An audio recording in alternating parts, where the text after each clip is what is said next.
So I called Scott. He said, of course, I meant what I said back then, and so when I called Oscar, August 7th or 8th, I told him that we confirmed that he wasn't the brother of Ramiro, that we did find his father, and that we had a lawyer for him. And that's been, what, about 10 months now, and a lot has occurred. We have also become friends along this journey.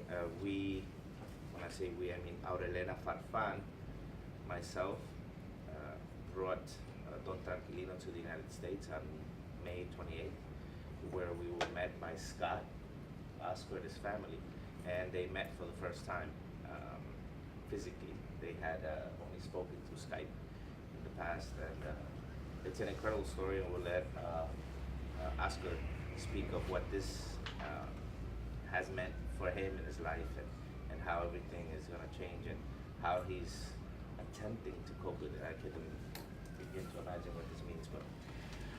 But Dos R's is only one of our cases.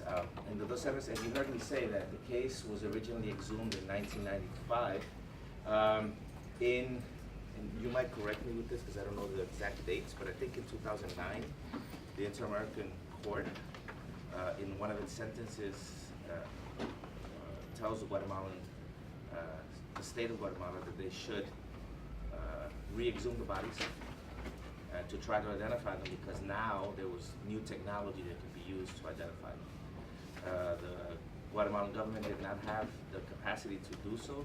The foundation, we have a specialized DNA laboratory, specialized in extracting DNA from bone. We have special software that was developed by a company called GeneCodes. Its creator and president is here, Howard Cash has joined us today.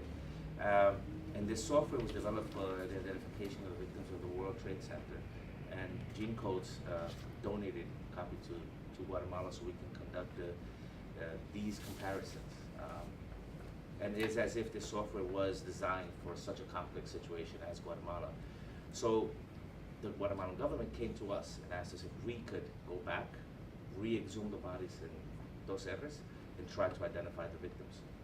So that's how Don Tranquilino came to us, his father, because we contacted all the surviving family members, took their reference samples, and again took samples from the skeletons and began to do comparisons using this software. So far we have identified 4 of the 152 victims that we have. Now, those numbers will vary, but our findings are that we have at least, or a minimum number of 152 individuals. And we are comparing those to all the families, including now Oscar's sample. He also becomes a reference for his remaining 8 brothers and sisters and his mother that were also killed there. But once again, that is just one of the cases we're working on. Probably a little more pertinent to the discussion going on in Washington currently is that we are working in what's called